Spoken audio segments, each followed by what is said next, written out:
புவியரசன். வணக்கம், முழு விவரங்கள்.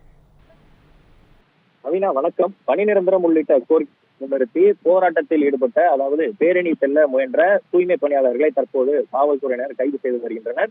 அவர்களை கைது செய்து வாகனத்தில் ஏற்றும் நடவடிக்கையும் தற்போது மேற்கொண்டு வருகின்றனர். குறிப்பாக பணி நிரந்தரம், சம்பள உயர்வு, அதே போல் இந்த தூய்மை பணிகளை தனியார் வலியுறுத்தி இந்த போராட்டம்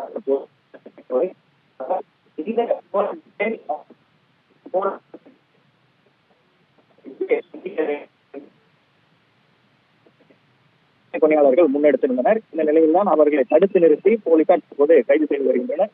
குறிப்பாக இவர்களது கோரிக்கை என்பது தூய்மை பணியாளர்களை செய்ய வேண்டும், அதாவது 5 ஆண்டுகளுக்கு மேல் பணி தூய்மை பணியாளர்களை கைது. அதே போல் இந்த பணியை தனியார் மயப்படுத்துவதை இல்லாமல் இவர்களுக்கு சம்பளம் என்பதை உயர்த்தி வழங்க என்ற கோரிக்கையை முன்னிறுத்தி கடந்த ஆண்டே இது போராட்டத்தை முன்னெடுத்தனர். இந்த நிலையில் தான் புதிய இருக்கக்கூடிய நிலையில் இவர்கள் இந்த அறிக்கையில் இருந்த இவர்களுக்கு இந்த அறிக்கை இன்னும் நிறைவேற்றப்படாத நிலையில் இந்த போராட்டத்தை முன்னெடுத்திருக்கின்றனர். குறிப்பாக கடந்த 4 நாட்களாக போராட்டத்தில் ஈடுபட்ட இவர்கள் தற்போது முதலமைச்சர் விஜய் அவர்களை சந்திக்க வேண்டும் என்ற கோரிக்கை முன்னெடுத்திருக்கின்றனர்.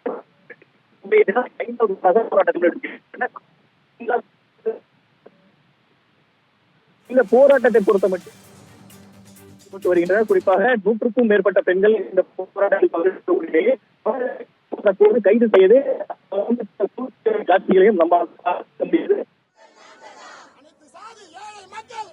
விவரங்களுக்கு நன்றி புவியரசன்.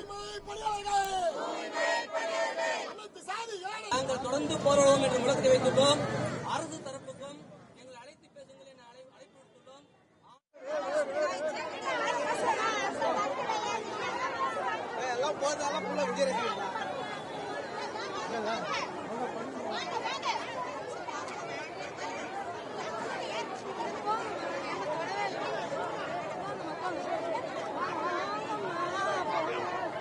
பணி நிரந்தரம் உள்ளிட்ட கோரிக்கைகளை முன்னிறுத்தி தொடர் போராட்டத்தில் ஈடுபட்டு வரும் தூய்மை பணியாளர்களை முதலமைச்சர் ஜோசப் விஜய் சந்திக்க வேண்டும் என்ற ஒரு கோரிக்கையை முன்னிறுத்தி தூய்மை பணியாளர்கள் இன்றைய தினம் தலைமைச் செயலகத்தை நோக்கி பேரணியாக செல்ல திட்டமிட்டிருந்தனர். இந்த நிலையில் அவர்களை கைது செய்வதற்கு போலீசார் என்பது அந்த பகுதியில் குவிக்கப்பட்டிருக்கிறார். குறிப்பாக இப்போது அந்த பேரணி என்பது தற்போது தொடங்கி இருக்கிறது.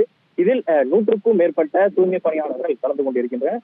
தூய்மை பணியாளர்களை பொறுத்தமட்டில் பணி நிரந்தரம் செய்ய வேண்டும் என்ற கோரிக்கையை வலியுறுத்தி கடந்த ஆண்டு முதலே போராட்டத்தை நடத்தி வருகின்றனர். குறிப்பாக தூய்மை பணியை தனியார்மயப்படுத்துவதை கைவிட வேண்டும், சம்பள உயர்வை உள்ளிட்ட கோரிக்கைகளை முன்னிறுத்தி அவர்கள் போராட்டமானது தொடர்ந்து நடைபெற்று வருகிறது. இந்த நிலையில் அவர்களது போராட்டம் கடந்த ஆட்சியில் நடந்திருந்தாலும் கூட இந்த ஆட்சியிலும் அந்த கோரிக்கை என்பது நிறைவேற்றப்படாத நிலையில் அதனை கண்டித்து அந்த கோரிக்கைகளை வலியுறுத்த வேண்டும் என்ற ஒரு கோரிக்கையை முன்னிறுத்தியே தற்போது அந்த போராட்டத்தை முன்னெடுத்து வருகின்றனர். இன்றைய தினம் சென்னை, அதாவது உயர்நீதிமன்றத்தின் அருகே இருக்கக்கூடிய குறளகம் பகுதியில் இந்த பேரணியாவது தற்போது தொடங்கி இருக்கிறது.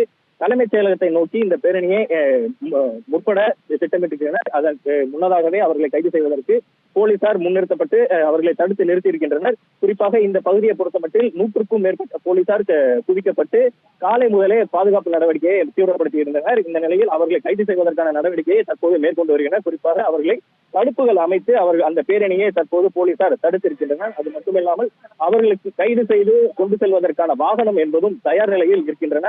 இந்த நிலையில் அவர்கள் இந்த பேரணியை தொடங்கி இருக்கக்கூடிய நிலையில் இந்த பகுதியை பொறுத்தமட்டில் ஒரு பரபரப்பான சூழல் என்பது ஏற்பட்டிருக்கிறது. அது மட்டுமில்லாமல் உயர்நீதிமன்றம் இருக்கக்கூடிய இந்த பகுதி என்பதனால் இங்கு போக்குவரத்து நெரிசல் என்பது ஏற்பட்டுவிடக்கூடாது என்பதன் காரணமாக போக்குவரத்து போலீசாரும் அவர்கள் பணியில் தற்போது ஈடுபட்டு வருகின்றனர். குறிப்பாக இப்ப நம்ம பார்த்து வரக்கூடிய இந்த காட்சி என்பது அவர்கள் பேரணியை தொடங்கி குறளகம் முதல் அந்த உயர்நீதிமன்றம் வரை தற்போது சென்றனர்.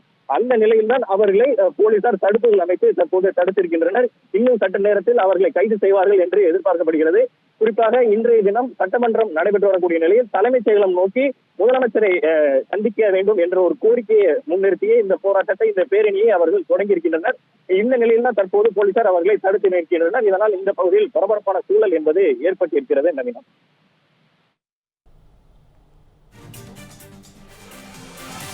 முழு விவரங்களுக்கு நன்றி புவியரசன்.